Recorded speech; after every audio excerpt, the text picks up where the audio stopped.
Heart attack, stroke, cancer இது 3 முக்கியமான உயிர்க்கொல்லிகள். ஆனா கேன்சர் செல் அதே நம்ம செல் வந்து மியூட்டேஷன் ஏதாவது ஒரு டிஎன்ஏல வந்து டிஎன்ஏங்கிறது அதுக்கு இண்டிவிஜுவல் செல்லுக்கு மூல மாதிரி. அதுல டேமேஜ் ஏற்படும் போது அதுக்கு வந்து இந்த ரெகுலேஷன் கம்ப்ளீட்டா போயிருது. அது கண்ணா பின்னான்னு வளரும். அந்த ரெகுலேஷனுக்கு கட்டுப்பாடே இல்லாத ஒரு செல் 2 ஆகும், 2 மீறிட்ட 10 ஆகும், 10 40 ஆகும். கேன்சர்ங்கிறது டெத் சென்டென்ஸ் கிடையாது. முக்கியமா தெரிஞ்சுக்கோங்க. அது வந்துருச்சுன்னா அவ்வளவுதான் அப்படிங்கிற முடிவுக்கு போக வேண்டாம். நிறைய பேர் நினைச்சிட்டு இருக்காங்க ஜெனட்டிக் காம்பனன்ட் வந்து வெறும் 5 to 10% தான் இருக்குது. அப்படி இருக்கிறவங்க கூட வாழ்க்கை முறையை கரெக்டா செஞ்சாங்கன்னா அதை வந்து ஓவர் கம் பண்ணிட்டு கேன்சர் இல்லாத வாழலாம். தவறான உணவு சாப்பிடும்போது அதுதான் கேன்சருக்கு முக்கியமான காரணமாக அமைஞ்சிருக்கு. கேன்சரை உருவாக்குறதும் உணவு தான், கேன்சரை தடுக்கிறதும் உணவு தான். இதை பண்ணீங்கன்னா ஹார்ட் டிசீஸும் வராது, கேன்சரும் வராது, ஸ்ட்ரோக்கும் வராது. எல்லாத்துக்கும் ஒரே மருந்து தான். மருந்து அப்படிங்கிறது வந்து நம்ம ஃபுட்டில் வந்து ஒன்னே தான். இன்ஃப்ளமேட்டரி ஃபுட்டை அவாய்ட் பண்ணிடுங்க, ஆன்டி இன்ஃப்ளமேட்டரி ஃபுட்டை நிறைய எடுங்க. எடுத்துட்டீங்கனாலே உங்களுக்கு இந்த கேன்சரை வந்து தப்பிச்சிடலாம்.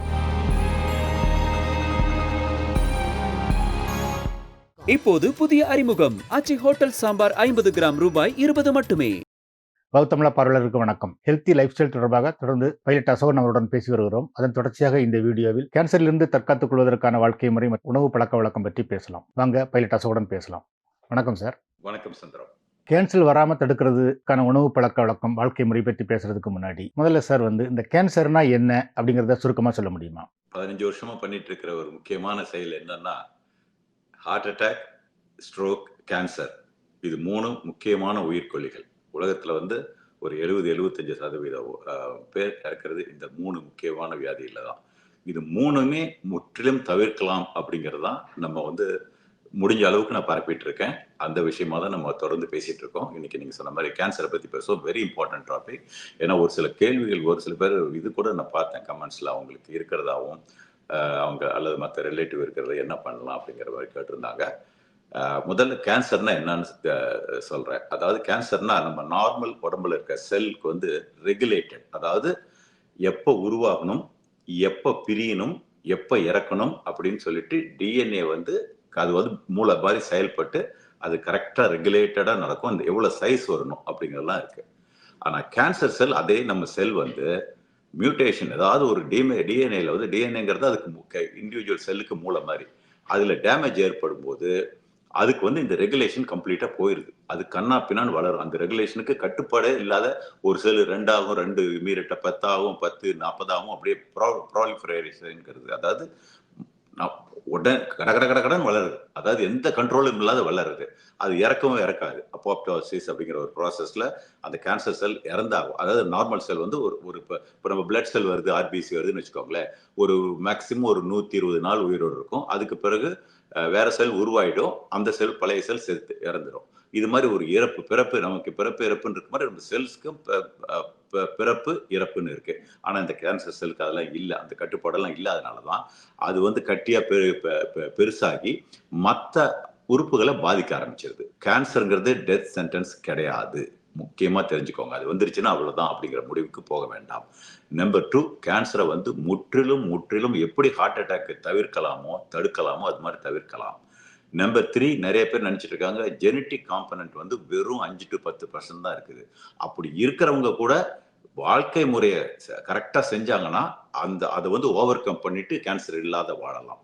அதனால கேன்சர் தடுக்கிறது சால சிறந்தது. ஏன்னா அது வந்த பிறகு ரிவர்ஸ் பண்ணலாம் அல்லது கண்ட்ரோல் பண்ணலாம்.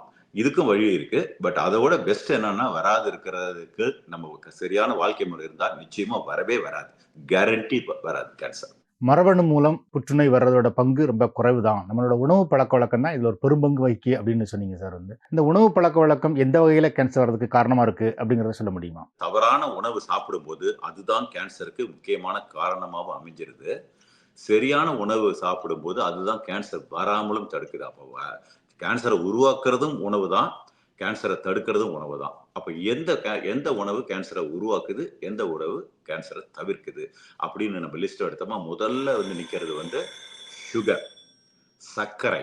நம்ம வெள்ளை சர்க்கரை இருக்கு பாத்தீங்களா, அது வந்து ஒன்னாவது இம்பார்ட்டன்ட் கேன்சர் வந்து கேன்சர் அக்ரவேட் பண்ணக்கூடிய ஒரு உணவு. அதை வந்து முற்றிலும் தவிர்க்கணும். கேன்சர் மட்டும் இல்ல, ஹார்ட் அட்டாக், ஸ்ட்ரோக் எல்லாத்துக்குமே காரணம் சர்க்கரை ஒரு காரணம். அதுக்கு அடுத்தது பார்த்தீங்கன்னா மீட். கேன்சருக்கு நான் சொல்றேன், ரெட் மீட் முக்கியமா. Red meat, all the inflammatory, நம்ம இன்ஃப்ளமேட்டரி ஃபுட், நான் இன்ஃப்ளமேட்டரி ஃபுட்டுன்னு நிறைய பேசியிருக்கிறோம்.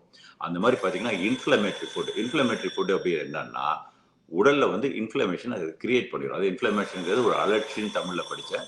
அதாவது ஒரு புண்ணு வர மாதிரின்னு வச்சுக்கோங்க. காயம் எப்படி வெளியே வருது, அது மாதிரி உள்ளுக்குள்ள வருது. அந்த மாதிரி புண்ணுகள். அந்த அந்த மாதிரி புண்ணை கிரியேட் பண்ணக்கூடிய ஒரு உணவுகள் எல்லாமே தவிர்க்கணும். அது என்னன்னா, இப்போ ஃப்ரைடு ஃபுட்டுன்னு வச்சுக்கோங்க. ஆயிலில் போயிட்டு டீப் ஃப்ரைடு எல்லாமே ஆயிலில் போட்டு ஃப்ரை பண்ணது எல்லாமே இன்ஃப்ளமேட்டரி தான். அத்தனை ஃபுட்டுமே இன்ஃப்ளமேட்டரி. என்னன்னா, அந்த ஆயிலுடைய தன்மை, கெமிக்கல் தன்மை சூடு பண்ண அது ரிப்பீட்டடா ஒரு சில நேரத்தில் இப்போ நம்ம இதுலலாம் வந்து நம்ம ஃபாஸ்ட் ஃபுட் சைன்லலாம் நம்ம போய் சிப்ஸ் எல்லாம் வாங்கும்போது அந்த சேம் ஆயில் தான் இருந்துகிட்டே இருக்கும். அவங்க டாப் பண்ணிகிட்டே இருப்பாங்க, மாற்றுவாங்க. இருந்தாலும் நிறைய முறை மாற்றும் போது அந்த கெமிக்கல் எல்லாம் வந்து உங்க பாடியில் இன்ஃப்ளமேஷன் கிரியேட் பண்ணும். அதே மாதிரி ஸ்மோக்கிங், ஆல்கஹால் கன்சம்ஷன், இது மாதிரி விஷயங்கள் எல்லாமே அதாவது இன்ஃப்ளமேஷன் கிரியேட் பண்ற அத்தனை ஐட்டத்தையும் தவிர்த்துட்டு, அது ஜங்க் ஃபுட் நீங்க பாத்தீங்கன்னா உங்களுக்கு பீஸா, பர்கர் இது எல்லாமே ஜங்க். அதே மாதிரி processed meet guarantee cancer creator. அப்புறம் மீட்டை வந்து நம்ம இப்பெல்லாம் இப்போ இங்க அப்ராட்ல இருந்த மாதிரி இப்போ இந்தியாலையும் பாபிக்யூ அதிகமாக வந்து அந்த மீட்டை டைரக்டா நெருப்புல சுடும்போது கார்சினோஜன்ஸ் உருவாகுது. PAH அப்படிங்கிற ஒரு கார்சினோஜனும் அண்ட் ஹெட்ரோசைக்ளிக் அமீன் HCA, இது ரெண்டுமே வந்து நோன் கேன்சர் காசிங் கார்சினோஜன்ஸ். அதனால அதை வந்து நம்ம முடிஞ்ச அளவுக்கு சாப்பிடவே வேணாம்னு சொல்ல வரல, ஃப்ரீக்வெண்ட்டாக சாப்பிட வேணாம். அடிக்கடி நீங்கள் வந்து பாபிக்யூ பண்ண மீட்டை சாப்பிட்டீங்களா, பாபிக்யூ பண்ண மீட்டு அல்லது தந்தூரில் வைக்கிறது எல்லாமே அந்த டைப்பில் தான் வரும். தந்தூரி சிக்கன்லேருந்து எல்லாமே அந்த ஐட்டம் தான் வரும். ஒன்ஸ் இன் அ வைல் நீங்கள் வந்து என்ஜாய் பண்ணிக்கலாம் ஒழிய, நீங்கள் ரெகுலராக ஒரு சில பேர் இங்கே பார்த்தீங்களா வெஸ்டர்ன் கண்ட்ரியில் ரெகுலராகவே அது மீட்டை வந்து இது பண்ண டைரெக்டாக ஃப்ளேமில் வச்சு பாபிக்யூ பண்ணி தான் சாப்பிட்றாங்க. அவங்களுக்கெல்லாம் வந்து வெரி ஹை ரிஸ்க் கேன்சர் வர்றதுக்கு. அதனால இந்த மாதிரி ஐட்டங்களை தவிர்க்கணும். அதே மாதிரி நான் இன்னும் கொஞ்சம் ஆட் ஆன் பண்ணிப்பேன். பால் சம்பந்தமான பொருட்கள் கூட அது கேன்சர் ரிஸ்க் அதிகமாகிறதுக்கு வாய்ப்புகள் இருக்கு. என்ன காரணம் அப்படின்னா, அந்த பாடியில வந்து IGF-1 அப்படிங்கிறது வந்து அது பேர் என்னன்னா இன்சுலின் லைக் குரோத் ஃபேக்டர். அது வந்து குரோத் ஹார்மோனோட எக்ஸ்டென்ஷன் லிவர்ல உருவாகுது. இந்த IGF-1 வந்து என்ன ஆகும்னா எக்ஸஸ் இந்த மாதிரி பால் அல்லது இந்த இறைச்சி இதெல்லாம் சாப்பிடும்போது இந்த IGF-1 அதிகமாக ப்ரொடியூஸ் பண்ணும். இந்த IGF-1 என்னன்னா ஆஞ்சியோஜெனிசிஸ் ப்ரொமோட்டர் அப்படிங்கிறது. ஆஞ்சியோஜெனிசிஸ்னா என்னன்னா, ஒரு இடத்துல ஒரு கேன்சர் உருவாகுதுன்னா அதுக்கு வந்து பிளட் சப்ளை தேவை. அதுக்கு பிளட் சப்ளை மூலியமா தான் அதுக்கு வந்து குளுக்கோஸும் ஆக்சிஜனும் அதுக்கு வேணும். அது கொடுத்தா அது வந்து வேகமா வளர்றதுக்கு தேவை. அப்ப என்ன பண்ணுன்னா பாடிக்கு சிக்னல் பண்ணுது, எனக்கு வந்து சப்ளை வேணும்னு. பாடிக்கு வந்து ரியலைஸ் பண்ணாது நார்மல் செல்லா கேன்சர் செல்லான்னு. அப்போ அந்த இடத்துல ஆஞ்சியோஜெனிசிஸ் அப்படின்னு என்னன்னா பிளட் வெசல் தின் கேபிலரி ஃபார்ம் ஆகும். இந்த கேபிலரி அதுக்குள்ள போயிடுச்சுன்னு வச்சுக்கோங்களேன், கேன்சர் செல் இருக்கிற இடத்துக்கு போயிடுச்சுன்னா கேன்சர் வந்து அந்த உற்பத்தி ஆகிறது அந்த தன்மை, அதாவது 1-2 ஆகுறது வந்து 16,000 மடங்கு அதிகமாகுது. அப்படின்னா அப்படியே உள்ள போய் அதுக்கு அந்த சப்ளை கிடைச்ச உடனே பெருக ஆரம்பிச்சிடும். அப்போ நீங்க இந்த மாதிரி ஃபுட்டெல்லாம் சாப்பிடும்போது இதுக்கு வந்து வகுக்கும். அதை வந்து ஆஞ்சியோஜெனிசிஸ் ப்ரிவென்டர், அதாவது இன்ஹிபிட்டர் இருக்கு, லைக் மஷ்ரூம், இதெல்லாம் சாப்பிடும்போது அந்த மாதிரி பிளட் வெசலே வளராத காப்பாத்துது. அதே மாதிரி நிறைய ஃபுட் வந்து கேன்சரை ப்ரிவென்ட் பண்ண வருது. நம்ம கேன்சர் சூப்புன்னு கூட நம்ம குரூப்ல எல்லாம் நம்ம போட்டுருவோம். அந்த என்னென்ன போட்டா அவங்களுக்கு வந்து அந்த கேன்சரை வந்து கண்ட்ரோல் பண்ணணும் அது நான் சொல்றேன் பாருங்க. முக்கியமா ஆனியன், அதுல பீன்ஸ், ஆல் த ட்ரைட் பீன்ஸ்ல வந்து கேன்சர் கண்ட்ரோலிங் காம்பனன்ட்ஸ் இருக்குது. IPK5 நினைக்கிறேன், இன்டர்கேஸ் பாஸ்பேட் 5 அப்படிங்கிறத அந்த ஒரு கெமிக்கல், அதில் வந்து வெரி பவர்ஃபுல் ஆன்டி கேன்சரஸ். பெரிஸ்ல எல்லாமே ஆன்டி கேன்சரஸ் ப்ராப்பர்ட்டி இருக்குது. அப்புறம் வந்து லென்டில்ஸ்ல இருக்குது. இதெல்லாம் போட்டு நீங்க வந்து ஒரு சூப், நெல்லிக்காயில இருக்கு, இதெல்லாம் வந்து என்ன பண்ணலாம்னா ஒரு சூப் மாதிரி பண்ணலாம். இதெல்லாம் போட்டு கிரீன்ஸ், அத்தனை வகையான கீரைகள், முக்கியமா குருசிஃபரஸ் வெஜிடபிள் என்னன்னா இந்த ப்ராக்கலி, இது காலிஃப்ளவர், அப்புறம் வந்து கேல், இது எல்லாமே குரூசிஃபரஸ் வெஜிடபிள்ல தான் வரும். காலிஃப்ளவர் நம்ம ஊர்ல கிடைக்குது, நிச்சயமா கிடைக்குது. இப்போ ப்ராக்கலியும் கிடைக்குது. அதே மாதிரி வந்து முருங்கைக்கீரை, இந்த மாதிரி கீரை வகைகள், ஆல் த கிரீன்ஸ், எல்லா பச்சை காய்கறிகளும் ஒரு சில பழங்களும் முக்கியமாக கேன்சரை ப்ரிவென்ட் பண்ண உதவுது. இது வந்து டெய்லி பேசிஸில் எடுத்துக்கிட்டிங்கன்னா கண்டிப்பாக வராது. என்னென்னா மியூட்டேஷன் எப்போ வருது அப்படின்னா, நீங்கள் வந்து இந்த தவறான ஃபுட்டு, அதாவது இந்த ஜங்க் ஃபுட்டெல்லாம் சாப்பிட்டுட்டு இந்த வெஜிடபிளே சாப்பிடாத, கம்ப்ளீட்டாக ஃப்ரூட்ஸ் சாப்பிடாத, நட்ஸு சாப்பிடாத, சீட்ஸ் சாப்பிடாத, நம்ம முதல்ல ஹார்ட் டிசீஸ்க்கு என்ன சொன்னோன்னா ப்ரிவென்ஷனுக்கு, அதே சேம் மெத்தட் தான் கேன்சருக்கும். இதை பண்ணீங்கன்னா ஹார்ட் டிசீஸும் வராது, கேன்சரும் வராது, ஸ்ட்ரோக்கும் வராது. எல்லாத்துக்கும் ஒரே மருந்து தான். மருந்து அப்படிங்கிறது வந்து நம்ம ஃபுட்டில் வந்து ஒன்னே தான். இன்ஃப்ளமேட்டரி ஃபுட்டை அவாய்ட் பண்ணிடுங்க, ஆன்டி இன்ஃப்ளமேட்டரி ஃபுட்டை நிறைய எடுங்க. எடுத்துட்டிங்கனாலே உங்களுக்கு இந்த கேன்சரை வந்து தப்பிச்சிடலாம். ஏன்னா கேன்சருங்கிறது வந்து என்னன்னா, நம்ம டிஎன்ஏல உண்டாகக்கூடிய மரபு மாற்றங்கள், அதாவது மியூட்டேஷன் சொல்றாங்க. இந்த மியூட்டேஷன் அப்படிங்கிறது என்னன்னா, அந்த டிஎன்ஏல வந்து ஒரு கெமிக்கல் மெத்திலேஷன், டிமெத்திலேஷன் ஒரு ப்ராசஸ் இருக்கு. அதாவது மித்தைல் குரூப், அதாவது கார்பனும் 3 ஹைட்ரஜனும் சேர்ந்தது தான் மித்தைல் குரூப் அப்படிங்கிறது. இது வந்து ஆட் பண்ணும், பிரிஞ்சு போகும். அதுதான் ஆட் பண்ணும்போது மெத்திலேஷன், பிரிஞ்சு போகும்போது டிமெத்தில். இது கண்ட்ரோல்டா நடந்தாதான் உங்களுக்கு இந்த செல் குரோத் எல்லாமே கண்ட்ரோல்டா இருக்கும். இது வந்து அன்கண்ட்ரோல்டா போச்சுன்னா எல்லாமே அப்பதான் கேன்சர் செல்ஸ் உருவாயிடும். அதே மாதிரி இம்யூன் சிஸ்டம் வெரி இம்பார்ட்டன்ட். இப்போ இதெல்லாம் சாப்பிடும்போது உங்க பாடி இம்யூன் சிஸ்டம் ரொம்ப ஸ்ட்ராங் ஆயிடும். ஸ்ட்ராங் ஆகும்போது நான் சப்ளிமெண்ட்ஸும் கூட சொல்றேன். நான் வந்து விட்டமின் டி எல்லாம் ரெகுலரா சாப்பிட சொல்வேன் நிறைய பேருக்கு. அன்லஸ் அவங்களுக்கு விட்டமின் டி அதிகமா இருந்தா ஒழிய, பிளட் டெஸ்ட்டை பண்ணிட்டு அவங்களுக்கு நார்மல் இது இருந்ததுன்னா விட்டமின் டி சாப்பிடலாம். ஜிங்க், விட்டமின் டி எல்லாம் வந்து ரொம்ப இது பண்ணும். Probiotic very very important. ஏன்னா ப்ரோபயோட்டிக் தான் உங்களோட இம்யூன் சிஸ்டத்தையே கண்ட்ரோல் பண்ணுது. இன்னொன்று சொல்றேன் கேளுங்க. இப்போ இது மாதிரி பண்ணும்போது நல்ல இந்த மாதிரி ஹெல்த்தி ஃபுட்டு, நான் ஏற்கனவே சொன்ன எல்லா ஃபுட்டுமே சாப்பிடும்போது என்ன ஆகுதுன்னா, உங்க இம்யூன் சிஸ்டம் உங்களுடைய ப்ரோபயோட்டிக்லாம் சாப்பிடும்போது உங்களுடைய கட்டில் இருக்கிற பாக்டீரியா, நம்ம குட் பாக்டீரியா நம்ம இம்யூன் சிஸ்டத்தை பவர்ஃபுல் ஆக்கிடும். பவர்ஃபுல் ஆக்டா இந்த இம்யூன் சிஸ்டம் வந்து டார்கெட்டட் கேன்சர் செல் வந்து, இப்போ நீங்க கீமோதெரப்பி கொடுத்தீங்கன்னா ரேண்டமா உடம்புல இருக்கிற எதெல்லாம் வேகமா வளருதோ அத்தனையும் போய் கொன்னும். அது வந்து நமக்கு உடம்ப வந்து இருக்கிற இம்யூன் சிஸ்டத்தை வீக் பண்ணி விட்டுரும்.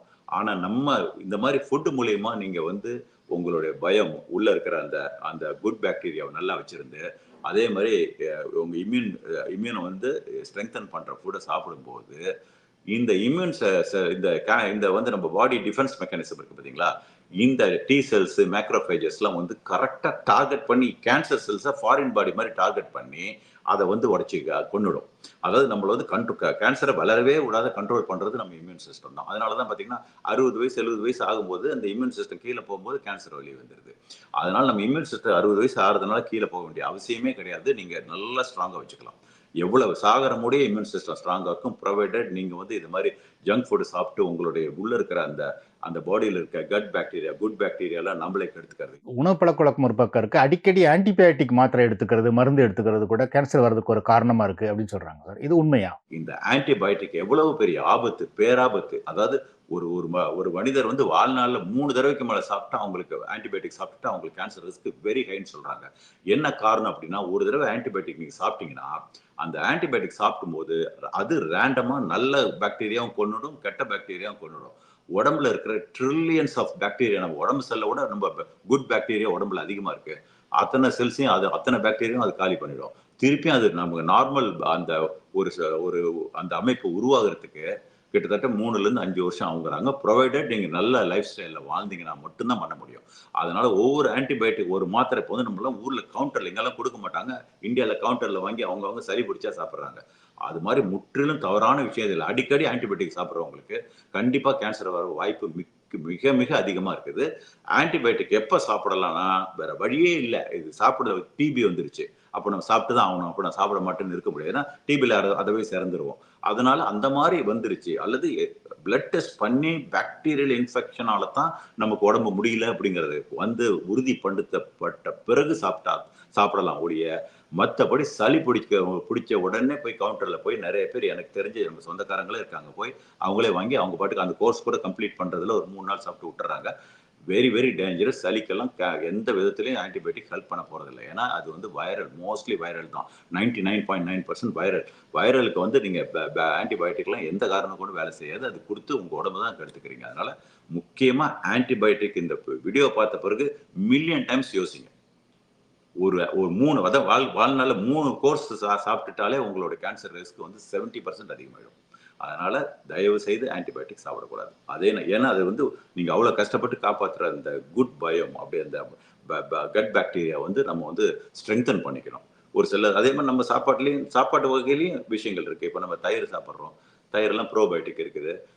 ஆல்தோ நான் டைரி பயங்கரமாக ரெக்கமெண்ட் பண்ணுறதில்ல. அதுக்கு ஆல்டர்னேட் என்ன இருக்குது, நமக்கு வந்து இந்த மாதிரி கிம்ச்சி இது மாதிரி கொரியன் டிஷ்ல இருக்குது. அல்லது ஏதாவது நம்மளே கூட கிம்ச்சி பண்ணிக்கலாம், நம்ம ஓனாக பண்ணிக்கலாம் வீட்டில். நீங்கள் பார்த்தீங்கன்னா யூடியூப்ல வந்து எப்படி பண்ணுறதுன்னு வழிமுறைகள்லாம் இருக்குது. அது மாதிரி ப்ரோபயோட்டிக் இருக்கிற விஷயங்கள் நிறைய எடுத்துக்கோங்க வாழ்க்கையில். எடுத்துக்கிட்டு அதுக்கு தகுந்த மாதிரி ஹெல்த்தியாக சாப்பிட்டீங்கன்னா நிச்சயமாக வரவே வராது. நம்ம இம்யூன் சிஸ்டமே போதும் கேன்சரை வளர விடாது. வந்த கேன்சரையும் கண்ட்ரோல் பண்ணும், அல்லது ஒரு சில பேர்களுக்கு இருந்தால் ரிவர்ஸ் பண்ணும். கேன்சரை ரிவர்ஸ் பண்ண முடியும் அப்படின்னு நீங்கள் சொல்கிறது வந்து ரொம்ப நம்பிக்கை அளிக்கிற ஒரு தகவலாக இருக்குது. வந்து பார்வையாளர்களும் அப்படி தான் ஃபீல் பண்ணுவாங்கன்னு நினைக்கிறேன். வந்து இது ஒரு பக்கம் இருக்குது சார். வந்து ஒரு எமோஷன்ஸு, ஒரு ஸ்ட்ரெஸ்ஸு, அது மாதிரி சரியான தூக்கம் இல்லாமல் இருக்கிறது கூட கேன்சரை அதிகரிக்குமா? ஸ்ட்ரெஸ்ஸு முக்கியமான ஒரு காரணி. எப்படி அப்படின்னா, ஸ்ட்ரெஸ் வரும்போதெல்லாம் உங்கள் கார்டிசோல்ங்கிற ஒரு ஹார்மோன் பாடியில் எக்ஸஸாக வரும். இந்த கார்டிசோல் வந்து ப்ரோ இன்ஃப்ளமேட்டரினா ஏற்கனவே நம்ம இன்ஃப்ளமேஷனை பற்றி நிறைய பேசியிருக்கோம். உடம்புல வந்து அது அலர்ச்சிங்கிறாங்க, எனக்கு கரெக்டாக தெரியல தமிழ் வார்த்தை. அந்த மாதிரி உடம்புல உருவாகும். இந்த இன்ஃப்ளமேஷன் வந்து கேன்சருக்கு ராக்கெட் ஃபியர், அதாவது எரியிற நெருப்புல எண்ணெய் ஊத்துற வேலை. அந்த இன்ஃப்ளமேஷன் இருந்ததுன்னா இன்னும் அதிகமாகும். உங்கள் கேன்சர் செல்ஸ் வந்து நம்ம இன்னும் ஃபாஸ்ட்டாக க்ரோ பண்ண ஆரம்பிச்சிடும். அதனால நீங்கள் வந்து பாருங்கள், அதனால தான் ஸ்ட்ரெஸ் மேனேஜ்மெண்ட், ஏதோ யோகா, அது இல்லை, ஸ்ட்ரெஸ் இல்லாத யாரும் வாழவே முடியாது. எல்லாருக்கும் ஒரு வகை ஸ்ட்ரெஸ் இருக்கும். எப்படி பார்த்தாலும் ஒரு ஸ்ட்ரெஸ் இருக்கும். காலையில் எந்திரிக்கணும்னு 10 மணிக்கு எந்திரிக்கணும்னு நினைக்கிறதே ஒரு ஸ்ட்ரெஸ் தான். அதை வந்து எப்படி மேனேஜ் பண்ணணும் அப்படிங்கிறது இண்டிவிஜுவல் தான் நீங்கள் வந்து டிசைன் பண்ணிக்கணும். அது வந்து இப்போ அது நிறைய வழிமுறைகள் இருக்குது. எப்படி யோகா போகலாம், மெடிடேஷன் பண்ணலாம், எக்ஸசைஸ் பெரிய ஸ்ட்ரெஸ் ரிலீஃப் பண்ணும். எக்ஸசைஸ் பண்ணிட்டு அது வசதி இருக்கிறவங்க அதை செய்யலாம். என்னன்னா அந்த ஸ்ட்ரீம் பாத் அல்லது சோனா இதெல்லாம் போய் எக்ஸசைஸ் ஒரு 1 hour பண்ணிட்டு ஒரு 10-15 மினிட்ஸ் உட்காந்து எழுந்திரிச்சிங்கன்னா அவ்வளோ வந்து ஒரு ரிலீஃபாக ஃபீல் பண்ணுவீங்க. ஸோ ஸ்ட்ரெஸ் வந்து needs to be controlled all the time. அதுவும் அவுட் ஆஃப் கண்ட்ரோல் விடக்கூடாது. ஸ்ட்ரெஸ் வந்து கேன்சருக்கு மட்டும் இல்லை, ஹார்ட் டிசீஸ், ஸ்ட்ரோக்கு, எல்லா டிசீஸுக்குமே ஒரு அடிப்படை மூல காரணம். எப்படி இன்ஃப்ளமேட்டரி ஃபுட் மூல காரணமாக இருக்கோ அதே அளவுக்கு ஸ்ட்ரெஸ்ஸும் வந்து மூல காரணம். ஸ்ட்ரெஸ்னாலையும் கேன்சர் வரலாம்.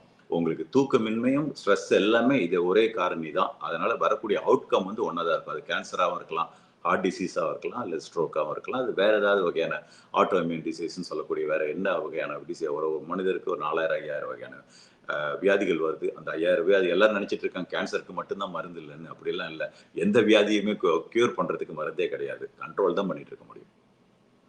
க்யூர் பண்ணக்கூடிய ஒரே சக்தி ஃபுட்டுக்கு மட்டும்தான் இருக்கு. சுகர் பற்றி நீங்கள் நம்ம வீடியோக்களில் தொடர்ந்து எச்சரிச்சுக்கிட்டே வர்றீங்க சார். வந்து சுகர் வந்து கேன்சரை எந்த வகையில் தூண்டுது அப்படின்னு விளக்க முடியுமா? சுகர் வந்து ஒன்று வந்து அது ஹைலி இன்ஃப்ளமேட்டரி. அது again inflammation one of the முக்கியமான காரணி. நம்பர் 2, கேன்சர் வளர்றதுக்கு சுகர் வந்து அது வந்து ஃபியூயல் சப்ளை பண்ணுது. இது மாதிரி கான்வாய் மாதிரி, மிலிட்ரி கான்வாய் மாதிரி கேன்சர் செல்ஸ் முண்டை போயிட்டு இருக்கும்போது பின்னாலேருந்து சப்ளை செயினை கட் பண்ணணும்னா சுகரை கட் பண்ணணும் முக்கியமாக. ஏன்னா அதுதான் ஈஸிலி அவைலபிள், ரெடியில அவைலபிள் இருக்குது.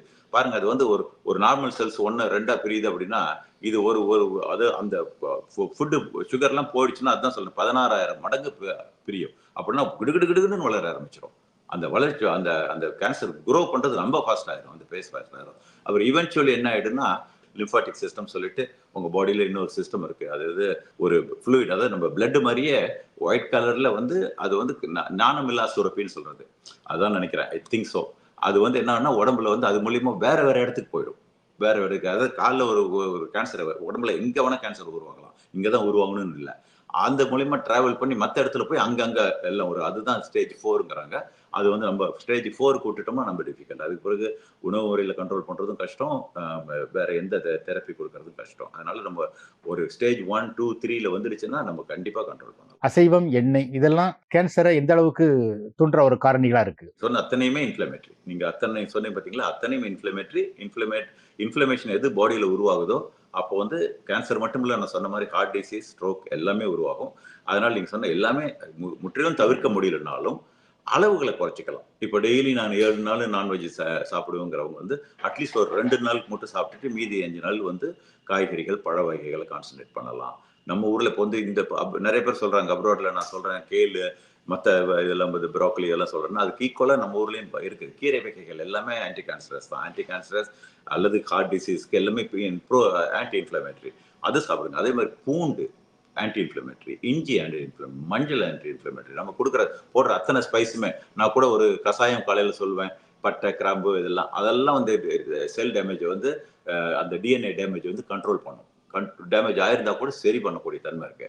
அதனால அந்த டேமேஜை சரி பண்ற விஷயங்கள் வந்து நம்ம ஃபுட்ல அது ஃபார்ச்சுனேட்லி இந்தியன் ஃபுட்ல நிறைய இருக்கு. ஏன்னா நம்ம ஸ்பைசஸ் அத்தனையுமே அதனால தான் நான் பிரியாணி கூட நல்ல விஷயம். அதுல இருக்கிற அளவு தான் அதிகம். பிரியாணியில வந்து நம்ம போடுற எக்ஸஸ் ஆயில்னாலையும் அல்லது எக்ஸஸா எடுத்துக்கிற அந்த அளவு சாப்பாட்டு அளவுனாலையும் தான் அது பேட் ஒழிய மற்றபடி பார்த்தீங்கன்னா அதுல இஞ்சி பூண்டு அதுல போடுற ஸ்பைஸ் மஞ்சத்தூள் எல்லா மிளகாத்தூள் எல்லா தூளுமே எல்லாமே நல்லது தான். அதுல போடுற அத்தனை ஐட்டங்களும் நல்லது.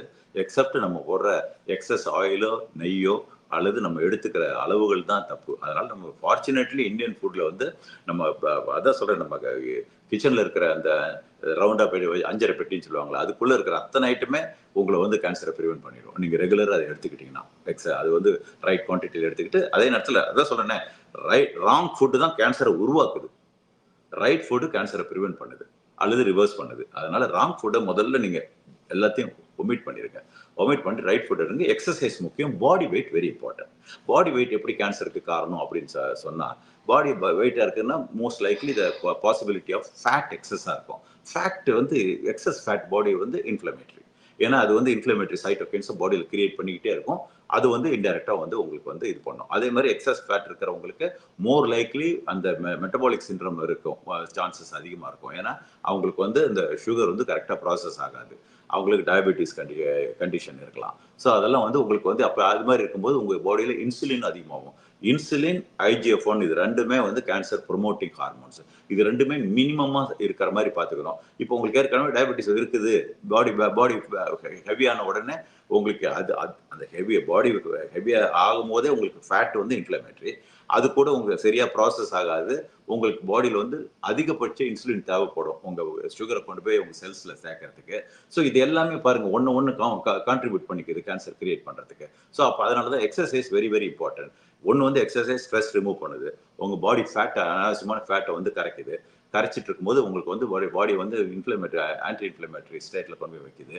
அதே மாதிரி இன்ஃப்ளமேட்டரி சைட்டோகைன்ஸ் எல்லாம் கண்ட்ரோல் பண்ணுது. இது மாதிரி எக்ஸசைஸ் தான் அந்த லைஃப் ஸ்டைலுங்கிறது. எக்ஸசைஸும் ஃபுட்டும் தான். நீங்க ரெகுலரா அட்லீஸ்ட் நம்ம எல்லாம் பண்ண வேணாம், 6 பேக் வேணாம், ஒன்றும் தேவையில்லை. ஒரு 45 மினிட்ஸ் ஒரு நாளைக்கு, வாரத்துக்கு ஒரு 5 நாளைக்கு ஒரு 15-20 நான் எல்லாரும் சொல்றது என்ன, ஒரு 20 நிமிஷம் ஃபாஸ்டா பிரிஸ்க் வாக்கிங், உங்க ஹார்ட்டை வந்து டபுள் த ரேட் போற அளவுக்கு வாக்கிங் பண்ணிட்டு 20 மினிட்ஸ் நீங்க ஜிம்முக்கு போகணும். ஒன்று போனா வீட்டுல இருந்து ஃப்ளோர் எக்ஸசைஸ் சின்ன சின்ன டம்பிள்ஸ் எல்லாம் வாங்கி வச்சுட்டு வீட்டுல இருந்து ஒரு 20 நிமிஷம் எல்லா கைகளுக்கு தசைகளுக்கு கால் தசைகளுக்கு வயிற்றுக்கு இப்படின்னு சொல்லிட்டு நீங்க ஒரு எக்ஸசைஸ் பண்ணிட்டு இருந்தீங்கன்னா இது வந்து பல விஷயத்துல இருந்து உங்களுக்கு ஹாஸ்பிட்டல் பக்கமே போகக்கூடாது. ஹாஸ்பிட்டலுக்கு பண்ற செலவை தயவு செய்து ஃபுட்டுக்கு பண்ணுங்க. நீங்க இப்படி ஃபுட்டுக்கு பண்ணிட்டீங்கன்னா நாளைக்கு ஹாஸ்பிட்டல் செலவு அவாய்ட் ஆகும். இல்லாட்டினா அங்கே போய் லட்சக்கணக்கில் கொடுக்கறதுக்கு இது 100 கணக்கில் தான் ஆக போகுது.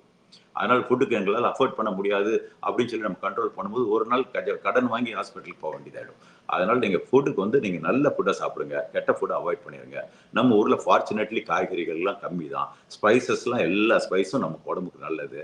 ஜிஞ்சர், கார்லிக் இதெல்லாம் வந்து டெய்லி பேசிஸ்ல நீங்க கண்டிப்பா எடுத்துக்கணும். அதனாலதான் டெய்லி எடுக்க முடியாத போயிருங்கிறதுக்காக தான் நான் திருப்பி நான் ஒவ்வொரு தடவை இன்டர்வியூ பண்ணும்போது இந்த டீ குடிச்சிட்டே இருக்கேன். இதுக்குள்ள பாத்தீங்கன்னா நிறைய ஜிஞ்சர் இருக்கு, கார்லிக் இருக்கு, மஞ்சள் இருக்கு, அப்புறம் வந்து நம்ம பட்டை கிராம்பு மற்ற எல்லா குழம்புக்கு போடுற அத்தனை ஸ்பைஸோடைய மிக்ஸ் தான் இது. பிளஸ் இந்த கலர் வரதுக்கு காரணம் செம்பருத்தி இலை. இவ்வளவும் போட்டு குடிக்கும்போது உங்களுக்கு வந்து இது வந்து கேன்சரும் ப்ரிவென்ட் பண்ணும், ஹார்ட் டிசீஸும் ப்ரிவென்ட் பண்ணும். உங்க உடம்புல இருக்க டேமேஜை டெய்லி பேசிஸ்ல நம்ம கண்ட்ரோல் பண்ணிக்கிட்டே இருக்கணும். இந்த டெய்லி நம்ம உடம்பை பார்த்துக்கிட்டு கண்ட்ரோல் பண்ணிட்டு நம்ம கவலையே பட வேணாம். இன்சூரன்ஸ், ஹெல்த் இன்சூரன்ஸ் கேன்சல் பண்ணிட்டு அந்த காசுக்கு சாப்பாடை வாங்கி சாப்பிடுவோம். பால் பற்றி சொன்னீங்க சார். பால் பொருட்கள் எந்த அளவுக்கு கேன்சரை தூண்டக்கூடியதா இருக்குன்னு விளக்க முடியுமா? பால் விஷயத்துல நான் அகேன்ஸ்டா இருக்கிறதுக்கு ஒரே காரணம், முக்கியமான காரணம் வந்து இந்த IGF-1 அப்படிங்கிறது வந்து பால் வந்து நமக்கு வந்து IGF-1 அதிகமாக ப்ரொடியூஸ் பண்ண ஹெல்ப் பண்ணுது. அந்த IGF-1 கேன்சர் ப்ரொமோட்டிங். அதாவது எப்படி அப்படின்னா